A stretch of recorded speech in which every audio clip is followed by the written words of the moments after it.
ভালোবাসা, ভালোবাসা তিন ভালোবাসা। আল্লাহকে ভালোবাসা, আল্লাহর সাথে ভালোবাসা, আল্লাহর জন্য ভালোবাসা। আল্লাহকে ভালোবাসা এটা হলো ফরজ, আল্লাহর জন্য ভালোবাসা এটা হলো ওয়াজিব, আল্লাহর সাথে ভালোবাসা এটার নামই হলো শিরিক।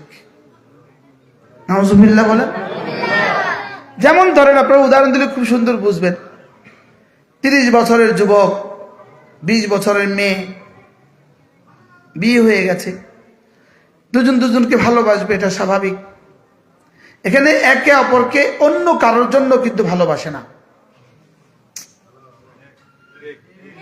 হ্যাঁ, স্বামী তার, তোমরা কি বুঝবো? এটা ঠিক, আন্ডার বাচ্চাকে ঠিক।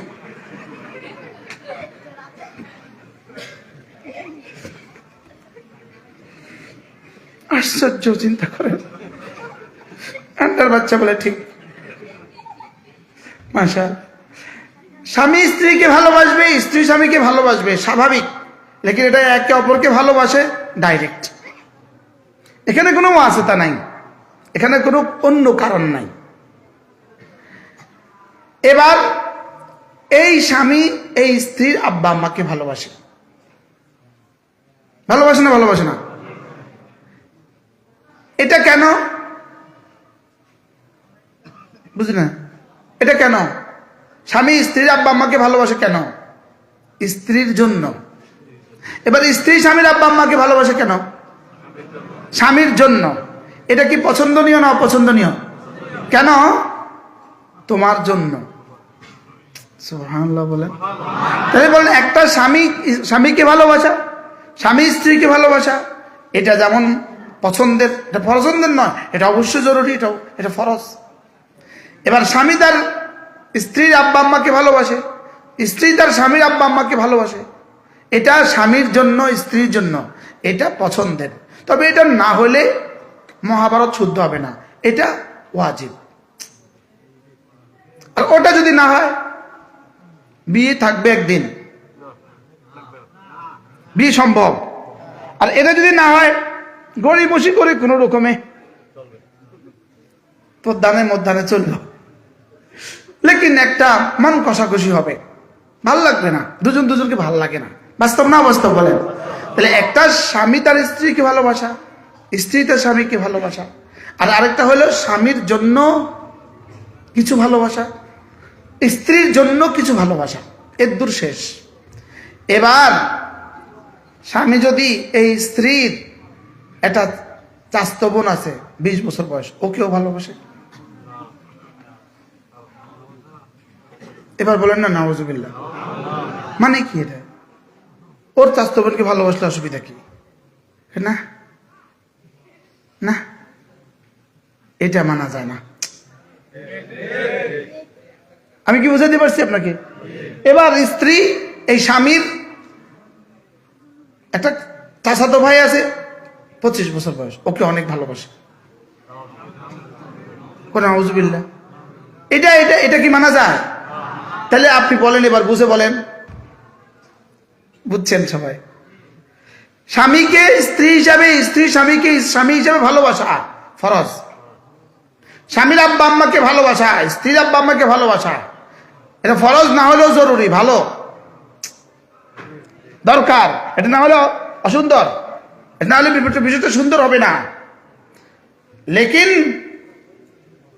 দেবরকে, 25 বছরের দেবরকেও স্বামীর মতো ভালোবাসা, 20 বছরের শালীকে স্বামীর মতো, স্ত্রীর মতো ভালোবাসা, না, এটা অসম্ভব, এটা মানা যায় না। কারণ এটা হলো স্বামীর সাথে ভালোবাসা, স্ত্রীর সাথে ভালোবাসা। তাহলে স্বামীর সাথে ভালোবাসা এটা জায়েজ না, এটা শিরিক। স্ত্রীর সাথে ভালোবাসা এটা জায়েজ না, এটা শিরিক। এটা কি নাই না, এটা কিভাবে সম্ভব?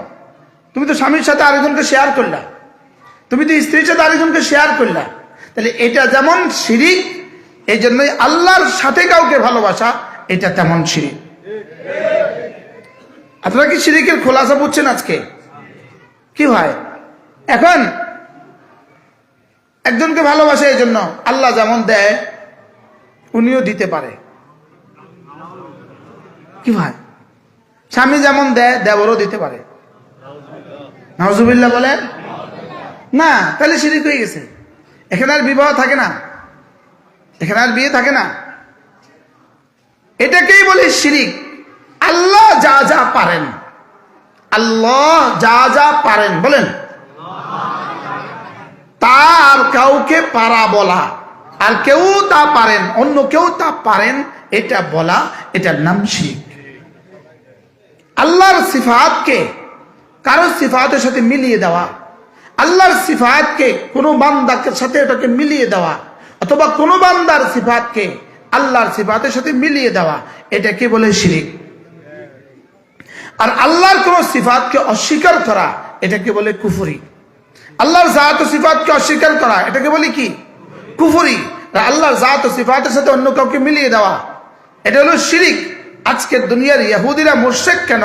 আল্লাহর সাথে আরেকজনকে মিলাইছে, তারা আল্লাহকে অস্বীকার করে না, দেখি আল্লাহর সাথে অন্যদেরকে মিলাইছে। আজকের নাসারারা মুশরিক কেন? আল্লাহর সাথে অন্যদেরকে মিলাইছে। আর হিন্দুরা মুশরিক ও কাফের, কারণ হিন্দুরা আল্লাহর জাত ও সিফাতকে অস্বীকার করছে। কথা বুঝেন নাই?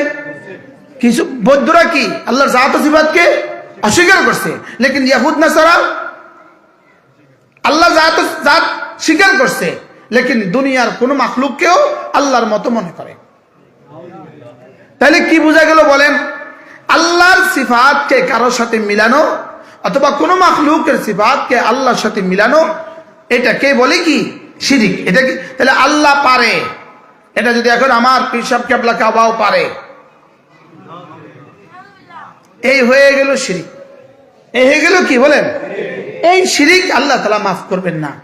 স্ত্রী যদি দেবরকে ভালোবাসে স্বামীর মতো করে, এবার স্বামী এই স্ত্রীকে মাফ করবে না, বলবে যাও মাফ, কি হবে যাও, বলবে এটা না? হ্যাঁ, নাকি বের করে দিবে? এটাকেই বলছে ইন্নাশ শিরকা লাযুলমুন আযীম। বলেন ইন্নাশ শিরকা লাযুলমুন আযীম। এটাকে আল্লাহ নবী বলেন জাদ্দিদু ঈমানাকুম, তোমরা তোমাদের ঈমানকে নবায়ন করো। ক্বালু কাইফা নুজাদ্দিদু ঈমানানা ইয়া রাসূলুল্লাহ, আমরা আমাদের ঈমানকে কিভাবে নবায়ন করব? ক্বালা ফাকফিরু বিকাউলি লা ইলাহা ইল্লাল্লাহ, লা ইলাহা ইল্লাল্লাহ, লা ইলাহা ইল্লাল্লাহ। আল্লাহর জাতকে অস্বীকার করা যেমন সুযোগ নাই, আল্লাহর কোন সিফাতকে অস্বীকার করা যেমন কোন সুযোগ নাই, আল্লাহর সিফাত জাতের সাথে অন্য কাউকে মিলাবার সুযোগ নাই, আল্লাহর সিফাতকে অন্য কারোর জন্য সাব্যস্ত করার সুযোগ নাই। আমি কি বুঝাইতে পারছি আপনাদেরকে? এই শিরিক, এক যাররা শিরিক আল্লাহ তাআলা মাফ করবেন না। ইন্নাল্লাহা লা ইয়াগফিরু আন ইউশরাকা বিহি ওয়া ইয়াগফিরু মা দুনা যালিকা লিমান ইয়াশা। আল্লাহ তাআলা এক যাররা শিরিক মাফ করবেন না, এক যাররা শিরিক কি করবেন না। এজন্য আল্লাহ যেন আমাকে আপনাকে সকলে বলেন আল্লাহ আমাকে এক এক যাররা শিরিক থেকে আমাকে বাঁচান। যদি শিরিক ছাড়া মেরাজের রাতে রাসূল করিম সাল্লাল্লাহু তাআলা আলাইহি ওয়াসাল্লামকে আল্লাহ তাআলা জিজ্ঞেস করলেন, আচ্ছা হাবিব আপনি বলুন তো বান্দার উপরে কি কি জিম্মাদারি, বান্দার কি কি করণীয়, আমার জন্য বান্দার কি কি করণীয়? তো আল্লাহ রাসূল বললেন আল্লাহ তাআলাই ভালো জানেন। তো আল্লাহ তাআলা জবাবে বললেন বান্দার উপরে করণীয় আইয়াবুদুল্লাহ ওয়াহদা ওয়ালা ইউশরিকু বিহি আহাদা, ওয়ালা ইউশরিকু বিহি আহাদা। বান্দার উপর করণীয় এক আল্লাহর ইবাদত করবে আর তার সাথে কাউকে শরীক করবে না। এবার আল্লাহ তাআলা বললেন আমার কি করণীয় আমার বান্দার জন্য? তো রাসূল বলেন আল্লাহ তাআলাই ভালো জানেন আল্লাহর কি করণীয় বান্দার জন্য। এবার আল্লাহ তাআলা বলেন আমার করণীয় হলো মান মাতা ওয়া লাম ইউশরিক বিল্লাহ, যে শিরিক ছাড়া কবরে আসবে আমি তাকে জাহান্নাম দিব না, জান্নাত দিব, এটা আমার করণীয়। সুবহানাল্লাহ বলা। তাহলে শিরিক থেকে বাঁচা, শিরিক থেকে বাঁচা, কোন দলাদলি না করা, অমুকে এটা বলছে অমুকে এটা বলছে না, আমাকে দেখতে হবে আমি শিরিক থেকে বাঁচবো। বলেন ইনশাআল্লাহ, বলেন ইনশাআল্লাহ। না এখানে ওয়াহাবি সুন্নির ঝগড়া না, এখানে হলো শিরিক আর জান্নাত জাহান্নামের ঝগড়া। কি বলছি বলেন? এটা ওয়াহাবি সুন্নির কি না, শিরিক ওয়াহাবি সুন্নির ঝগড়া না, শিরিক ওয়াহাবি সুন্নির ঝগড়া না, শিরিক জান্নাত জাহান্নামের মাসালা। কি বলছি বলেন? শিরিক কি নয় বলেন? এটা ওয়াহাবি সুন্নি ঝগড়া নয়, এটা কোনো মতাদর্শ নয়, এটা কোনো মাযহাব নয়, এটা কোনো মাযহাবী ইখতিলাফ নয়, মুজের নাই, এটা কোনো কি নয়। আমরা পিছিয়ে থাকলাম মাশাআল্লাহ।